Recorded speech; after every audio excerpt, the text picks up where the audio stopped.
నంద్యాల జిల్లా శ్రీశైలంలో బయటపడ్డ రాగి శాసనాలలో అద్భుతమైన విషయాలు బయటకొచ్చాయి. ఓ రాగి శాసనంపై ఉన్న లిపిలో ఆసక్తికర అంశాలు ఇప్పుడు హాట్ టాపిక్ గా మారాయి. రాగి రేకుల్లో హోలీ తోకచుక్కకు సంబంధించిన శిలాసనంగా ఆర్కియాలజిస్ట్ డైరెక్టర్ మునిరత్నం గుర్తించారు. అయితే 1456వ సంవత్సరంలో విజయనగర రాజుల కాలంలో మల్లికార్జున దేవ పాలనకు చెందిన సంస్కృత దేవనాగరి లిపిలో రాసిన శాసనంగా ఉందని, అందులో భారతదేశంలో మొదటిసారిగా 1456 సంవత్సరంలో హోలీ తోకచుక్క భూమి మీదకు వస్తే సంభవించే విపత్తుపై శాసనంలో ఉందని గుర్తించారు. కాగా తోకచుక్కతో విపత్తు సంభవించకుండా 1456 జూన్ 28న విజయనగర రాజు మల్లికార్జున దేవ శ్రీశైలం మల్లన్న క్షేత్రంలో ధూమకేత మహోత్పాదక శాంతి కోసం శాంతి పూజలు జరిపించినట్లుగా శాసనంలో ఉందని, శాంతి పూజతో పాటు ఏపీలోని కడప జిల్లా గాలివీడు మండలం కడియపులంక గ్రామంలో ఖగోళ శాస్త్ర రంగంలో ప్రావీణ్యం ఉన్న లింగనార్య అనే పండితుడికి గ్రామం రాసిచ్చినట్లు శాసనంపై రాసి ఉన్నట్లు గుర్తించారు. ప్రపంచంలో ఇటువంటి శాసనం మరెక్కడా చూడలేమని ఆర్కియాలజిస్ట్ మునిరత్నం అభిప్రాయపడ్డారు. అయితే 1456 సంవత్సరంలో ప్రపంచవ్యాప్తంగా తోకచుక్క భయంకరమనే ప్రచారం జరిగిందని ఆయన వివరించారు.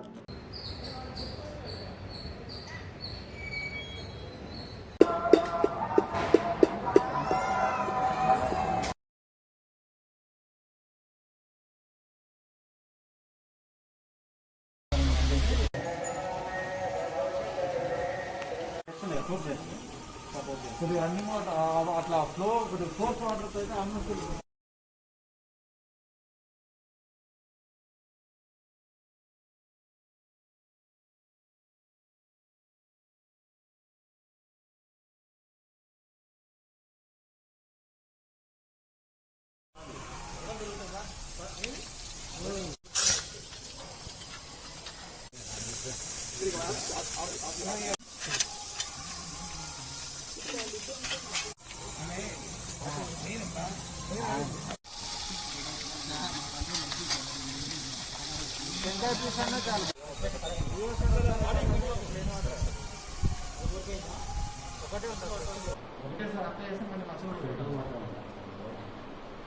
స్టాండర్డ్ ప్రొసీజర్స్ చేద్దాం.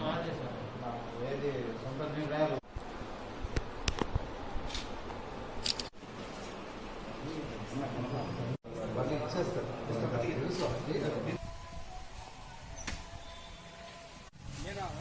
పక్కకు రా, అదే టెంపుల్ ఇద్దామని.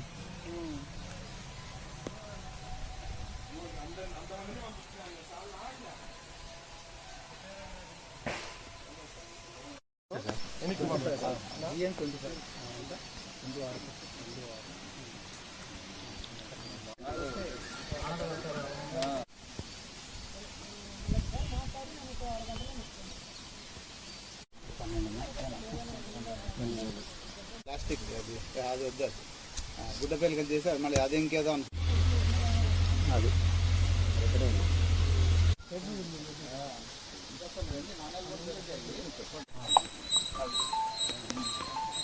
శ్రీశైలం మల్లికార్జున స్వామి పేరు మీద ఇస్తున్నారు. చాలా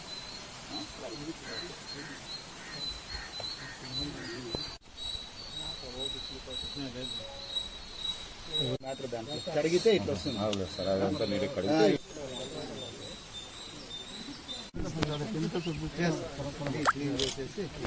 ప్లేట్ తీసుకో. దేవనాగరినా కష్టం కదా.